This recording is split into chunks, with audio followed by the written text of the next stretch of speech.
Esta mañana, esta tarde ya, quiero que vayamos al Evangelio de Juan, capítulo 8. Vamos a compartir el Evangelio de Juan, capítulo 8.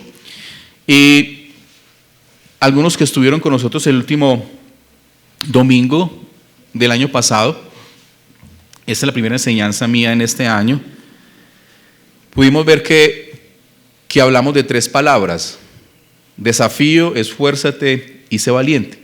Y esa enseñanza en diciembre, el desafío este año es a ser mejor.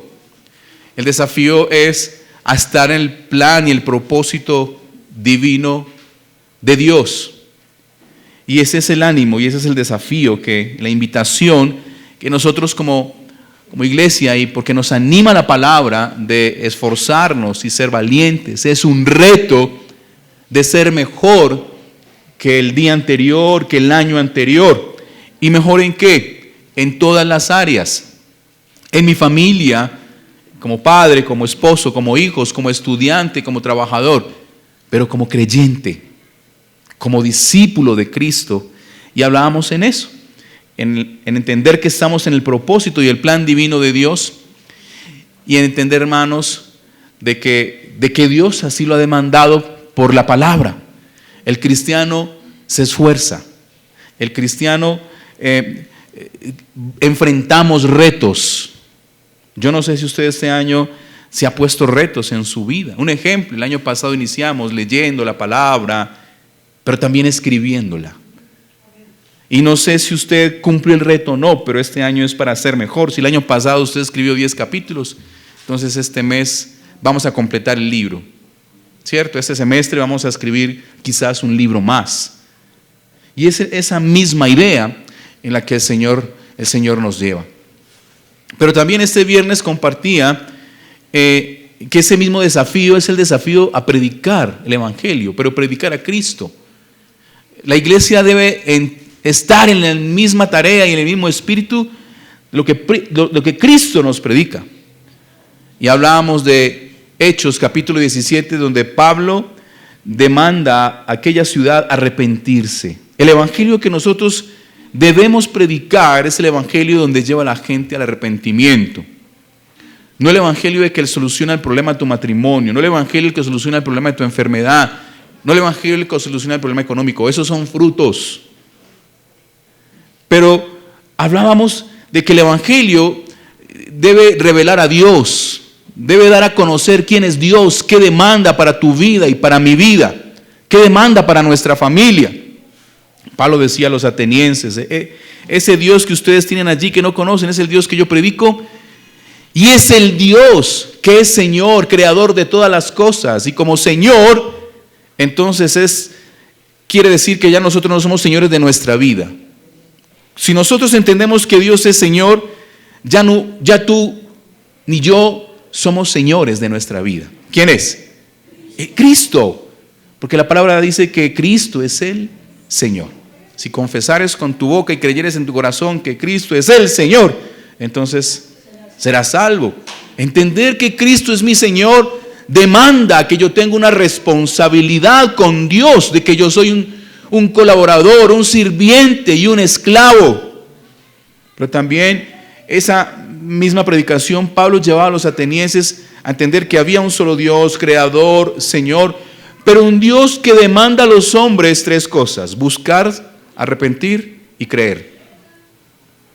El Señor en este tiempo y siempre ha demandado a los hombres: arrepiéntanse. Por eso Dios, tomando por ignorancia los conceptos de los hombres, les dice ahora: arrepiéntanse, búsquenlo.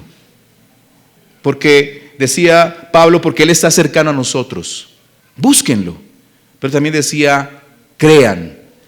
Y ese es el evangelio a que yo le animo a usted que usted predique y que usted viva. Una búsqueda constante de Dios, una transformación de la manera de pensar, pero un crecer en la fe de Cristo, en lo que Él nos ha demandado que Él va a hacer. Y ese es el evangelio. No el evangelio que llega: el Señor te va a solucionar este problema, el Señor. No, ese es un evangelio, hermanos, errado. Porque El Señor Jesucristo dijo, el reino de los cielos se ha acercado y por eso demanda que nos arrepintamos. Eso predicó Juan Bautista. Eso predicó el Señor Jesucristo, y en el Antiguo Testamento los profetas llevaban a la nación, arrepiéntanse. Pero hoy yo quiero compartir en ese mismo propósito de desafío en Juan 8, no peques más. Es un tiempo donde la palabra nos invita a no pecar más. Y yo quiero que vayamos allí a esa porción de la palabra, gracias mi hermana, Juan capítulo 8, y quiero que lo leamos desde el versículo 1 hasta el versículo 11. Evangelio de Juan capítulo 8, versículo 1 al versículo 11. Te damos gracias, Señor, por este tiempo, y te rogamos que en tu Santo Espíritu nos dirijas, que tomes el control de todas las cosas, que hables a nuestro corazón y que dirijas cada una de nuestras palabras en este lugar y en este momento. Que toda la gloria sea tuya, Señor, y toda la honra. En el nombre de Jesús. Amén.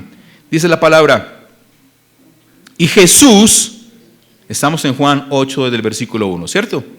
Dice, y Jesús se fue al monte de los olivos, y por la mañana volvió al templo, y todo el pueblo vino a él, y sentado a él les enseñaba. Entonces los escribas y los fariseos le trajeron una mujer sorprendida en adulterio, y poniéndola en medio, le dijeron, Maestro, esta mujer ha sido sorprendida en el acto mismo del adulterio. Y en la ley nos mandó Moisés apedrear a tales mujeres. ¿Tú pues qué dices? Mas esto decían tentándole para poder acusarle. Pero Jesús, inclinado hacia el suelo, escribía en tierra con el dedo. Y como insistieran en preguntarle, se enderezó y les dijo, el que de vosotros esté sin pecado, sea el primero en arrojar la piedra contra ella. E inclinándose de nuevo hacia el suelo, siguió escribiendo en tierra.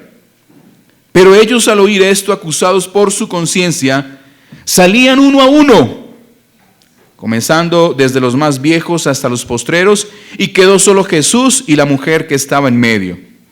Enderezándose Jesús y no viendo a nadie sino a la mujer, le dijo, mujer, ¿dónde están los que te acusan? ¿Ninguno te condenó? Ella dijo, ninguno, Señor. Entonces Jesús le dijo, ni yo te condeno. Vete y no peques más. ¿Qué tal si pueden sentarse? Un desafío, hermanos, a lo que el Señor nos pide. No peques más. No peques más. Es el mensaje que el Señor está trayendo a cada uno de nosotros esta mañana. Y aquí vemos algo muy hermoso del Señor Jesucristo. Hermano, cuando usted viene a la iglesia, cuando usted viene a un lugar donde se expone la palabra del Señor, venimos a ser enseñados.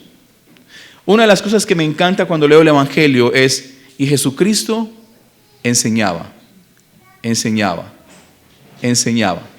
¿Alguna vez toqué este tema acercándome a los docentes que hay en este lugar? Hermanos, yo le hago una pregunta. ¿Cree usted que enseñar es fácil? Hay enseñanzas que son peligrosas. Imagínese aquel que trabaja en una escuela de enseñanza de conducción. Imagínese usted el carácter del que enseña a conducir a otro que nunca ha tomado un carro. En Colombia, en ciertas situaciones legales, conducir un carro es tener un arma. Conducir un carro es tener un arma, es en nuestra ley catalogado de esa manera. Porque con un carro podemos hacer mucho daño. Ahora, ese instructor que está allí, ¿qué debe tener? Obviamente conocimiento, pericia. Y de hecho él en su lugar, su asiento tiene los mismos elementos de frenar, espejo, algunos alguna dirección, he visto, por si alguna situación. La enseñanza, hermanos, es algo que nosotros hemos olvidado como un tesoro. Y Cristo decía que Él en la mañana se acercó al templo y todo el pueblo vino a Él. Y dice, y Él sentado les enseñaba. Cada espacio que se abre en la iglesia no es para que nosotros perdamos el tiempo. No es porque queremos molestar su vida y ocupar su espacio, es porque pretendemos que con la predicación del Evangelio, que con la exposición de la Biblia, usted y yo seamos enseñados, no para adquirir solamente información, sino para ser transformados, para ser lavados. Y el Señor, en esa forma tan particular de enseñar, de pregonar, de anunciar, de predicar, se acercaba a la gente y a la gente le encantaba escuchar lo que Él decía. A la gente le encantaba que el Señor expusiera enfrente de sus corazones su pecado y su condición espiritual. Una de las cosas que hablamos el viernes es que Pablo presentó la condición espiritual de esta sociedad. Pablo me decía, me temo, oh queridos atenienses, que ustedes son muy religiosos. Pero hoy no podemos decir, me temo, querido hermano, que usted es muy mentiroso, que usted es inmoral, que usted es ladrón, que usted es esto y lo otro, porque estamos ofendiendo la personalidad del otro. Pero ese era el Cristo. Al que le tenía que decir hipócrita le decía hipócrita. Al que le tenía que decir su verdad se lo decía, porque el Evangelio expone la verdad y la realidad de nuestra condición. Así que con la enseñanza lo que pretendemos es exponer la realidad de nuestras vidas. No es un mensaje motivacional, es un mensaje que nos anima a acercarnos a Dios, un mensaje que nos anima a aborrecer el pecado, a querer pensar en ser mejor que el próximo año. Querido hermano, si el año pasado para usted fue difícil en la fe, y si Dios te tiene vivito, es porque el Señor quiere cumplir un propósito en su vida, a pesar de nuestra infidelidad y nuestra inconstancia. ¿Cree usted o cree que no es así? A cada uno de nosotros Dios nos ha regalado el don de levantarnos cada mañana para aprender algo nuevo de Él, para ordenar nuestros pasos. Es un tiempo y es un año de ordenar tu vida. Esa es la realidad de la vida cristiana. Nos demanda ordenar nuestras vidas. El día viernes comentaba una experiencia que tuve en las vacaciones.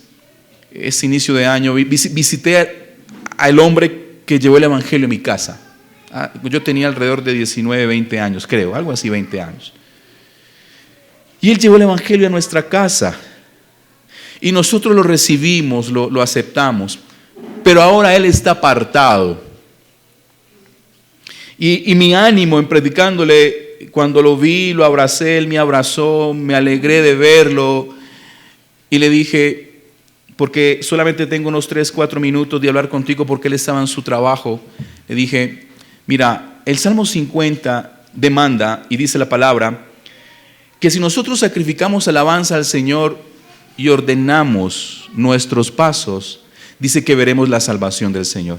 Le dije, tú me predicaste el Evangelio, ahora yo vengo a ti, vuelve a Cristo, ordena tus pasos, ordena tu vida, no dejes que este año continúe como viviste y has vivido por largos años hasta hoy. Ese es el mensaje de Cristo cada día. Todos los días nosotros tenemos que ordenar algo. Les voy a dar un ejemplo. Todos los días cuando usted se acuesta en la cama, ¿qué hace? Usted la dejó tendida, o sea que tiene que extenderla, se acuesta y cuando se levanta tiene que volverla a tender. Nuestra vida es así, hay cosas que hay que ordenar todos los días. Yo no la quiero tender porque es que en la noche voy a volver a acostarme, entonces dejémosla así. Hemos escuchado a veces y a veces hemos visto. A mí me encanta tender la cama porque yo creo que una cama extendida y una cocina sin lavar los trastes, usted puede tener su casa como sea, pero usted tiene la cama extendida y la cocina relujada, ya es, yo no quiero utilizar otras cosas, pero ya no. Entonces le decía a una persona que me respondió así, bueno, si ese es tu pensamiento, entonces cuando entres al baño, perdón lo que voy a decir, esto va a quedar grabado, cuando salgas nunca te limpies porque vas a volver al baño.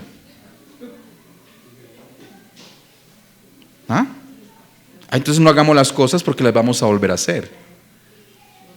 La vida les demanda todos los días ordenar. La palabra nos demanda a nosotros a meditar lo que pensamos hoy. Eso dice el Salmo. La palabra nos demanda a escudriñar lo que sentimos hoy, lo que guardamos en nuestro corazón. Eso es ordenar nuestras vidas. A saber que tenemos que mejorar. A preguntarnos por qué es que me alejé de Dios, por qué es que no me volví a congregar. Porque no es normal que un cristiano se deje de congregar. La palabra me lo dice. Usted puede tener muchas excusas, pero la Biblia me demanda que los cristianos buscamos a Dios. Pero es que yo lo busco solo en mi casa. No, eso no me dice la Biblia, es que a Dios hay que buscarlo en todo lugar. Pero hay una conducta de pueblo, hay una conducta de comunidad. Y esa es enseñanza. ¿Por qué? Porque cuando yo estoy en comunidad soy amado.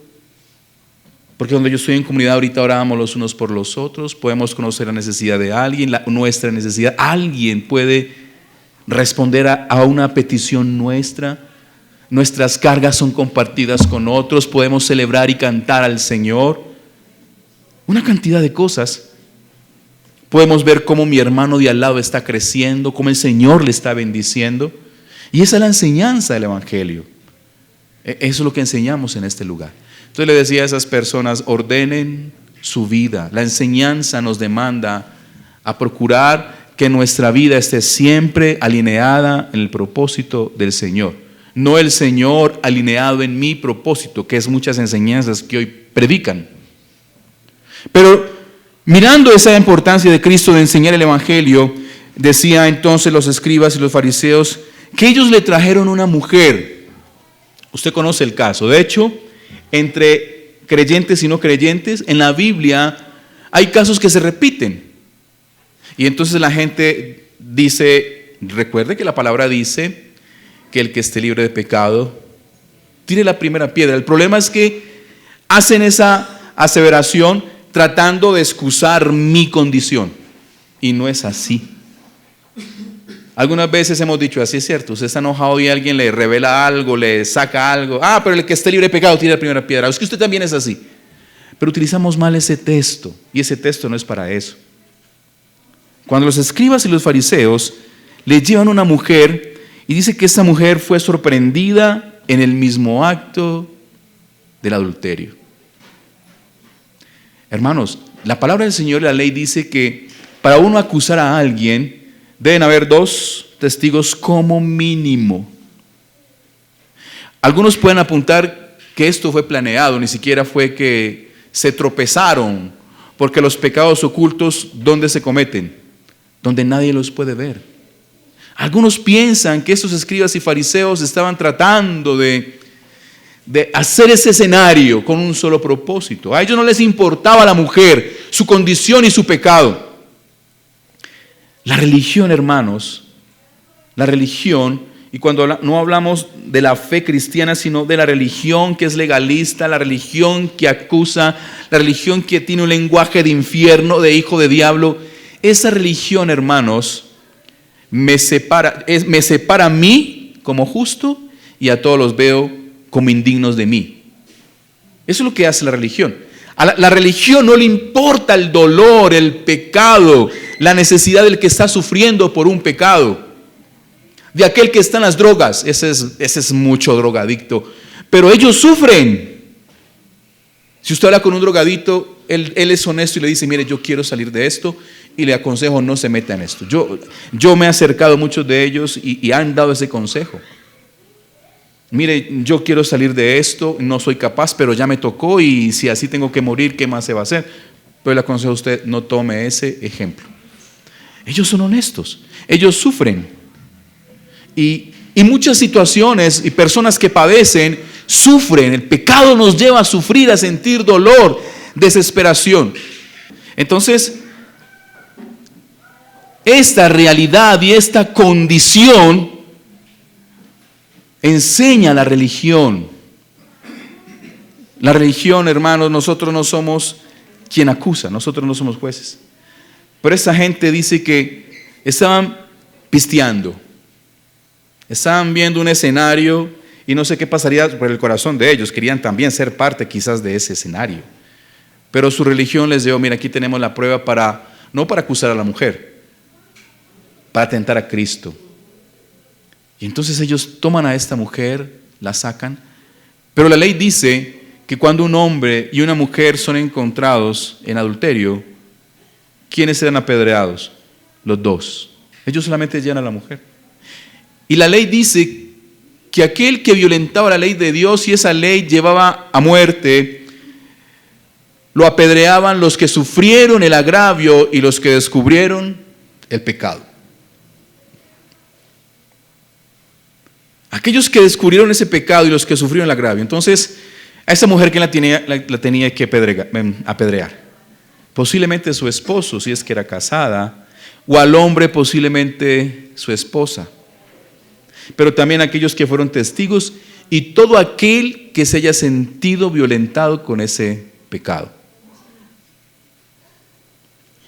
En algunos lugares, lo explicamos hace años acá, abrían un hoyo en la tierra y metían al pecador en el hoyo hasta esta parte. Lo llenaban de tierra y luego a una distancia les lanzaban piedras hasta que moría.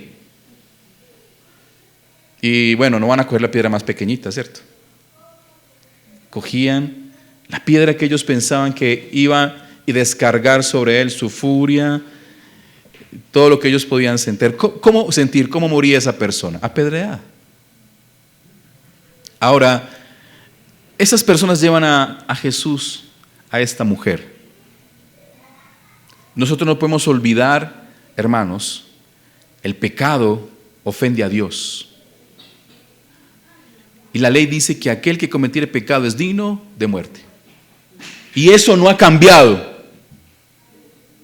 Pero vino Cristo. Y es lo más precioso que Cristo nos enseña. Mire, no peques más.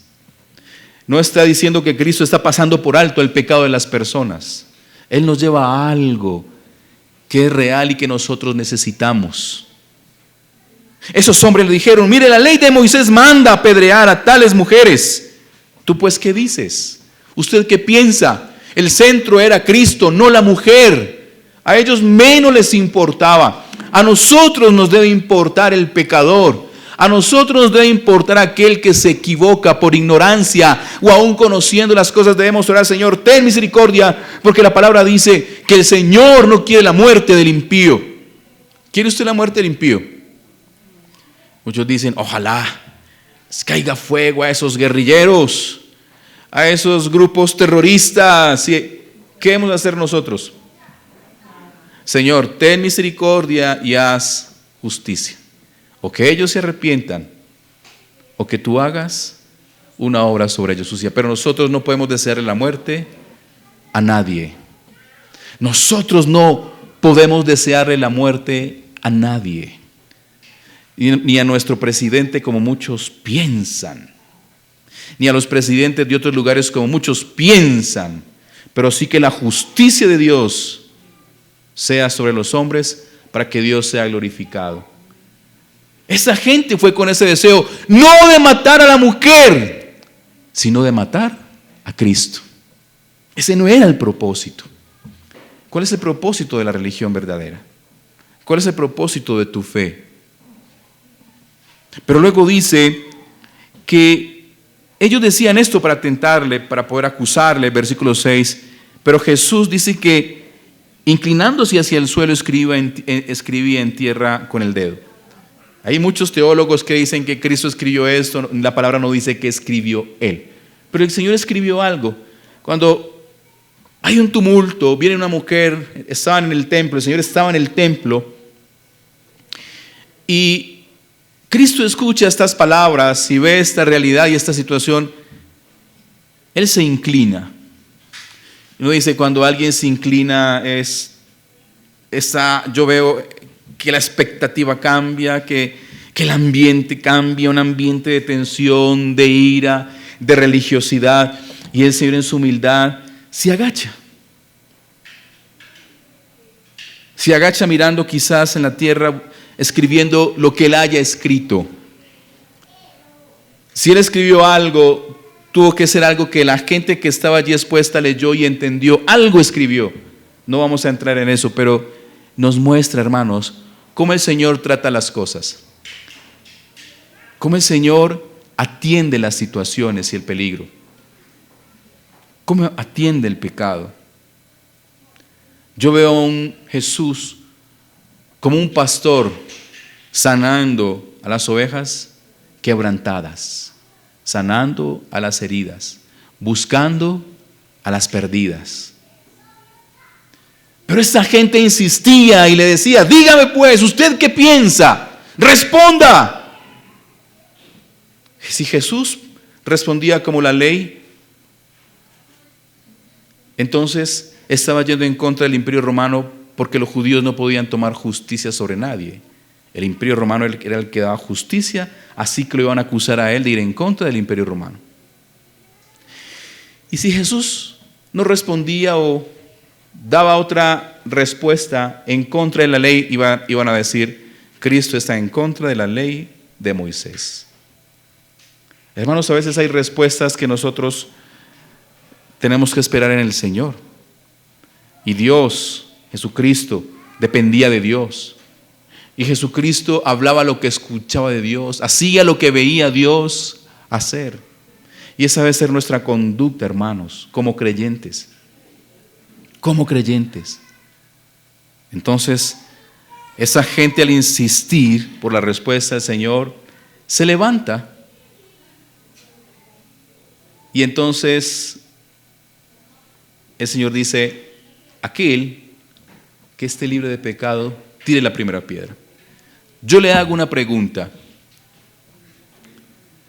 ¿Quién era el único digno de lanzar una piedra en ese escenario y en ese lugar? Cristo. Cristo la podía haber lanzado. El pecado, hermanos, nos sentencia a la muerte, pero el perdón nos lleva a la vida.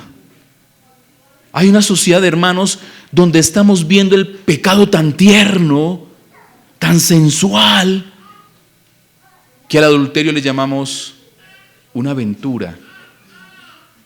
Y los cantantes le cantan al adulterio como una aventura. Y los programas de televisión hacen historias de amor donde la gente está adulterando como una historia preciosa y hermosa. Así. El problema nuestro es que no hemos entendido, hermanos, el peligro del pecado. El pecado, hermanos, es rebelarse contra lo que Dios ha establecido y ha dicho. El pecado es transgredir las normas de Dios. El pecado ofende a Dios y separa a los hombres de la misericordia, de la bondad, de la santidad de Dios. El pecado desfigura tu vida y mi vida, la vida de una sociedad. El pecado en mi vida trae demonios, trae enfermedades. El pecado daña familias, daña a niños, matrimonios.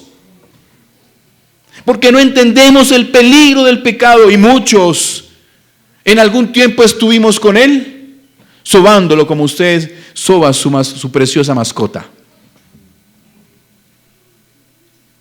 Cuando nosotros miramos esto, la gente no entiende la condición de su propio pecado. Su propio pecado. Mi propio pecado me impide acusar al otro. El Evangelio no en vano dice: antes de mirar la paja de tu hermano, mira tu viga. No estamos diciendo que no podemos ir en contra ni de acusar. Sí, la Biblia nos demanda: por sus frutos los conoceréis. Y si sus frutos son de muertes, hay que denunciarlo. La palabra nos demanda. ¿Cómo? Pero esa era la condición, hermanos. Y el Señor no solamente le dice a esa mujer, sino que le dice a todos: el desafío este año es no peques más. Hermanos, yo no le voy a decir porque no conozco cuál es tu pecado, pero yo conozco el mío. Y mi pecado me aleja de Dios. Mi pecado me aleja de Dios. Y Dios está demandando, así como le dijo a esa mujer, mire, ellos no te condenan, ellos no te castigaron, porque no te podían castigar, porque ellos también eran pecadores. O sea que todos nos teníamos que tirar piedras los unos a los otros. Y Dios mostró su misericordia. Dios, en lugar de sentenciarle a muerte, que le dijo, mire, vete, pero no peques más. Ese vete es decir, mire, arrepiéntete, yo no te voy a castigar, pero arrepiéntete. ¿De qué te tienes que arrepentir? Cosas que el año pasado prometimos y no lo cumplimos, que hicimos y lo seguimos haciendo. Hermanos, aquel que demanda excusas cada día, cada momento, es comparable a un incrédulo. Dice la palabra que los incrédulos no entran en el reino de los cielos. ¿Qué comunión tiene un creyente con un incrédulo? Entonces, el Señor le dice, no peques más. Le está diciendo a la iglesia, le está diciendo a su pastor, le está diciendo a su familia, le está diciendo a cada corazón en este lugar, por favor, joven, no peques más. Su ira está siendo contenida por su amor sobre cada uno de nosotros. El amor de Dios está sobre nosotros y su ira está allí, puesta. Esa mujer entonces dice, Señor, ninguno me condena. Ninguno me condena. ¿Sabe cuál es el problema de esta sociedad? Lo que dice la gente, menos lo que dice el Señor. Tranquilo, usted es así. Pues ¿qué más vamos a hacer? ¿Quién hay perfecto? Todos cometemos errores. ¿Qué más se va a hacer? No, Dios nos entiende, somos así. No, no somos así. La palabra dice que Cristo vino a nosotros a hacernos una nueva criatura. No es una persona responsable que dice, es que yo soy así, yo pienso así. No. Porque Cristo nos demanda por su palabra a renovar nuestra manera de pensar. Nuestra vida demanda cambio. Y yo veo la misericordia de Dios. Nadie te condena, mujer. Ahora yo tampoco. Preocúpese. ¿Qué es lo que dice Dios de ti?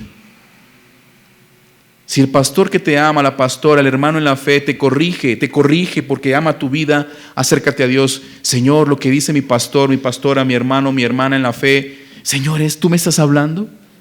No se venga en contra de aquel que ama tu vida, el que quiere corregir tu vida, ayudar tu vida. Yo también necesito ser corregido. Y yo no voy a menospreciar el consejo que usted me dé, sabiendo que es un consejo que necesita mi vida para ser guardado.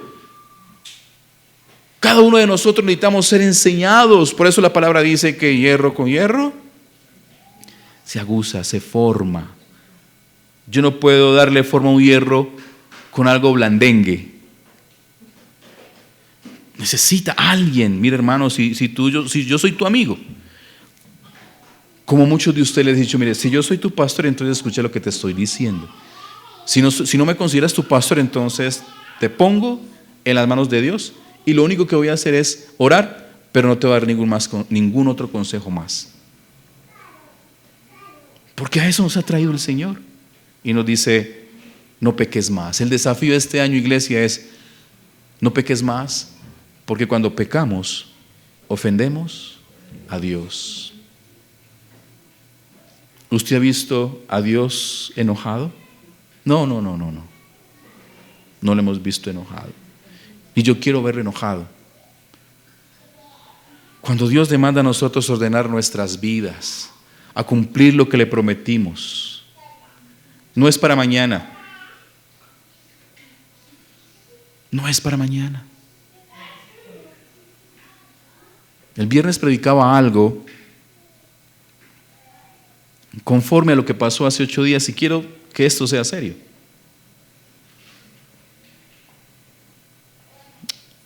Después le sirvo a Dios. Después me arrepiento.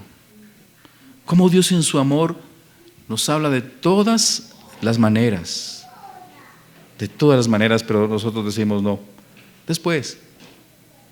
Yo no tengo un contrato con Dios. Dios no hizo un contrato aquí con nadie. Dios no necesita de nosotros. Lo que nosotros recibimos de Él es su bondad, su misericordia, su vida. Cuando Dios te llame a ordenar algo en su vida, es porque Dios quiere hacer algo.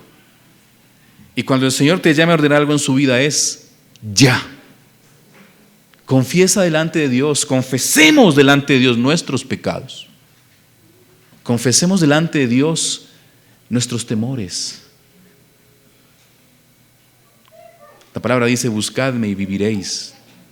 La palabra dice, aquel que se acerca a mí, yo me acercaré a vosotros. Acercaos a mí.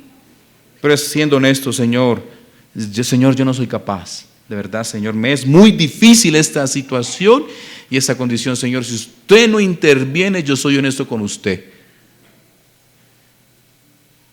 Sea honesto con Dios. Señor, yo no quiero ofenderte más. No quiero vivir entre la comunión del mundo y la comunión del reino de los cielos. El viernes, esa semana que hablamos con los líderes, hablamos sobre eso. ¿Qué es lo que Dios sí nos demanda a nosotros como servidores? Ninguna comunión con el mundo. Ninguna. Si Dios nos puso en el mundo, ¿es para qué? Para hacer luz, para hacer sal, para ser discípulos, para mostrar a Cristo. No para mostrar mis logros. Y esa es la realidad del Evangelio. El Evangelio nos muestra a Cristo en nuestras vidas, no mi superación personal. Yo salí de la pobreza y entonces es un reto mi vida porque me hice famoso por mi esfuerzo y soy rico, pero olvidé y dejé a Dios. Hermanos, posiblemente muchos aquí no vamos a ser millonarios ni ricos. Esa no es mi oración, ni tampoco para usted. Mi oración es, Señor, que la iglesia te conozca, te ame, te tema. Estemos firmes cuando vengan las circunstancias difíciles de la vida. Esa es nuestra oración. Si el Señor te quiere bendecir económicamente, Señor, si tú vas a bendecir a esta persona, por favor, que no se vaya de la iglesia, que no se aleje de ti.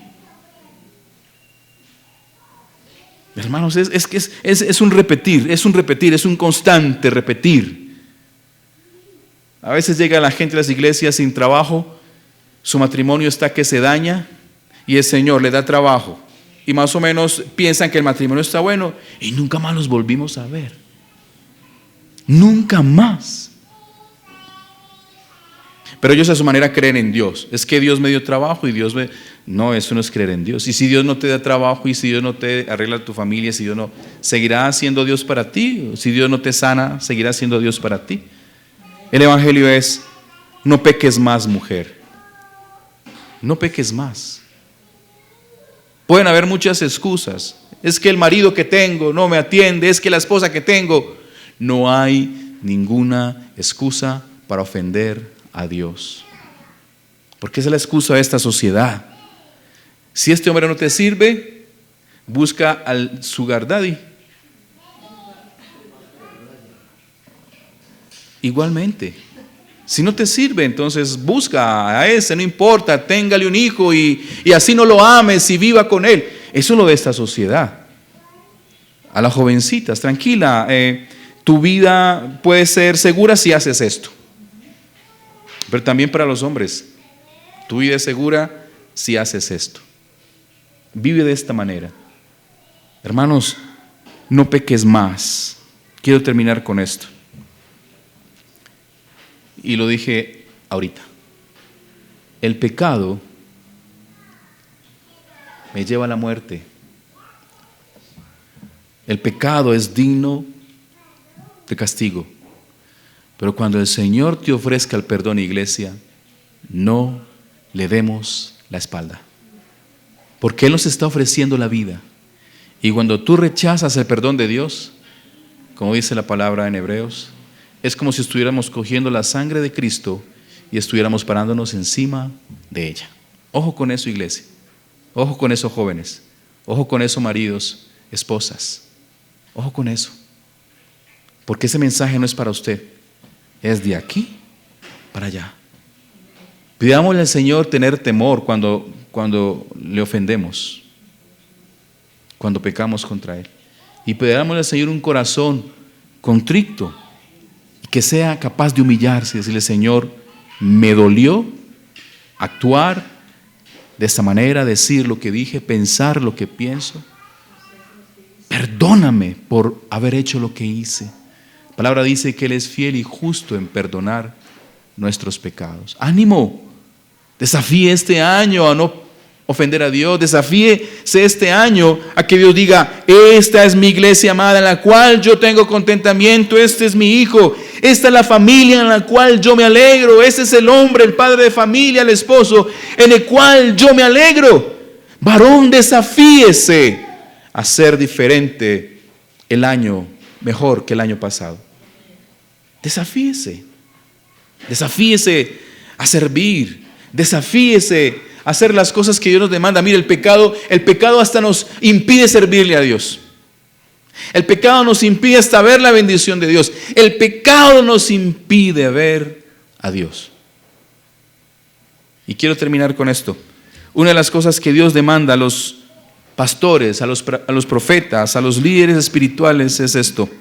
Y Él tiene una acusación contra ellos. Porque no enseñamos al pueblo a discernir entre lo santo y lo profano. Y esa es mi condición como pastor. Tengo que advertirle: mire, Dios demanda esto y Dios esto lo impide. Así que usted puede inclinar su rostro